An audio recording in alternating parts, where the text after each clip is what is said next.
शादी के बाद एक नई बहू के लिए ससुराल का माहौल किसी परीक्षा से कम नहीं होता। लेकिन तकलीफ़ तब और बढ़ जाती है ना, जब घर का ही कोई ख़ास सदस्य आपको पसंद न करे और आपकी शादी को तोड़ने की पूरी कोशिश करने में लगा रहे। उससे भी बड़ा दर्द एक माँ के लिए तब होता है ना, जब उसकी मासूम बच्ची के साथ हुई एक आम दुर्घटना को उसके खिलाफ हथियार बना दिया जाए। नमस्ते, मैं हूँ रीना। हाउसवाइफ डायरीज़ में आज मैं आपके साथ एक ऐसी सच्ची और झकझोर देने वाली कहानी साझा करने जा रही हूँ। आज हम बात करेंगे कि जब ससुराल में आपके खिलाफ झूठ की राजनीति खेली जा रही हो ना, तो वहाँ चीखने चिल्लाने के बजाय मौन और सही वक्त का इंतज़ार करना कैसे आपके बिखरते हुए रिश्ते को बचा सकता है। शुरुआती दिनों में हर बहू चाहती है कि सब उसे प्यार करें, लेकिन कुछ लोग ऐसे होते हैं ना, जो पहले दिन से ही आपको इस घर से बाहर निकालने की साजिश रचने लगते हैं। मेरे साथ भी एक ऐसा ही वाक़या हुआ। मेरी छोटी बेटी एक घर के ही खास बुजुर्ग सदस्य के साथ खेल रही थी। अचानक तेज़ हवा चली और दरवाजे से बच्ची के हाथ में हल्की सी चोट लग गई। बच्ची रोने लगी, जाहिर सी बात है। मैंने देखा उसके हाथ पर छोटा सा निशान था। मैंने सोचा कि जब शाम को इसके डैडी दफ्तर से लौटेंगे तो बच्ची खुद उन्हें बताएगी और मैं भी समान रूप से बात रख दूंगी, क्योंकि सामान्य सी घटना थी। लेकिन मुझे नहीं पता था कि पीठ पीछे क्या राजनीति पक रही थी।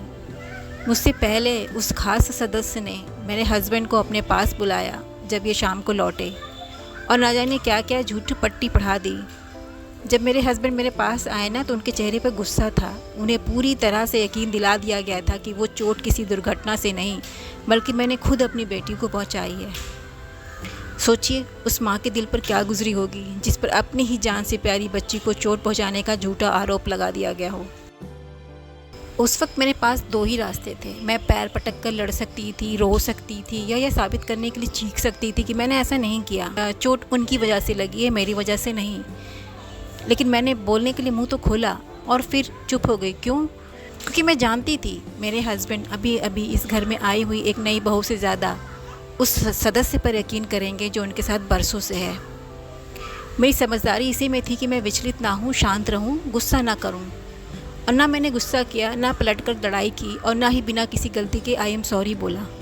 मैंने उस बात को वहीं शांति से दफन हो जाने दिया और सब कुछ वक्त के इंसाफ पर छोड़ दिया।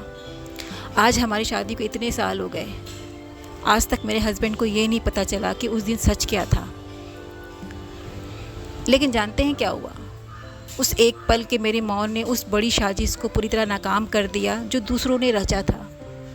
अगर मैं उस दिन लड़ती तो शायद रिश्ता उसी दिन टूट जाता या बिखर जाता। लेकिन मेरे धीरज ने मेरे हस्बैंड के दिल में मेरे लिए भरोसा और मजबूत कर दिया।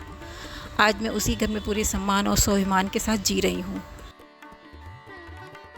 इस कहानी से मैं अपनी सभी सखियों को यही समझाना चाहती हूँ कि हर जगह सफाई देना या लड़ना ज़रूरी नहीं होता। जब सामने झूठ का तूफ़ान बहुत बड़ा होना, तो शांत हो जाना ही आपकी सबसे बड़ी जीत होती है। वक्त हर किसी का चेहरा साफ कर देता है। अगर आपको एक माँ और एक पत्नी का यह धीरज पसंद आया हो तो कमेंट में अपनी राय मुझे ज़रूर दीजिएगा। वीडियो को लाइक और शेयर करना मत भूलिएगा। अपनी दोस्त रीना को अलविदा कीजिए। फिर मिलेंगे हाउसवाइफ डायरीज़ के एक नए पन्ने के साथ। अपना ख्याल रखिए। धन्यवाद।